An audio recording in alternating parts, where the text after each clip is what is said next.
একমাত্র ব্রাহ্মণ পুত্র ছাড়া আমি যে দীক্ষা দিই না বাবা। যাও, তুমি চলে যাও। সুদামা আমার বলছে না, এমন সময় ভক্তের কাতর ভক্তমান ভগবান শ্রবণ করতে পেরে আমার ভগবান সেখানে উপস্থিত হলেন।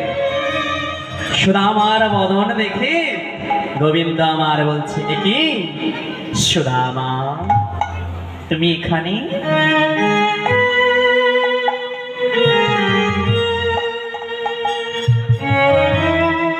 সুদামা আমার বলছে, হ্যাঁ কৃষ্ণ, আমি এসেছি গুরুচরণ সান্নিধ্য পাওয়ার জন্য। কিন্তু গুরুদেব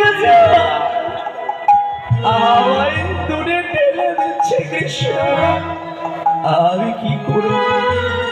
প্রাণ গোবিন্দ আমার বলল, বেশ সুদামা, তুমি চিন্তা করো না, আমি দেখছি, তুমি একটু এখানে দাঁড়াও। এই বলে গোবিন্দ আমার ভগবান গুরুদেবকে প্রণাম জানিয়ে আজ বললেন, হে গুরুদেব, ওই যে সুদামা দাঁড়িয়ে আছে, ও যে আমার পরম সখা, ও যে ব্রাহ্মণ সন্তান, কিছুদিন পূর্বেই ওর যে পিতার বিয়োগ হয়েছে, বিধবা মাই একমাত্র সন্তান আপনার চরণে আশ্রয় নিতে এসেছে। কৃপা করে আপনার চরণ থেকে ওকে দূরে ঠেলে দেবেন না গুরুদেব। গুরুদেব আমার মনে মনে বললেন,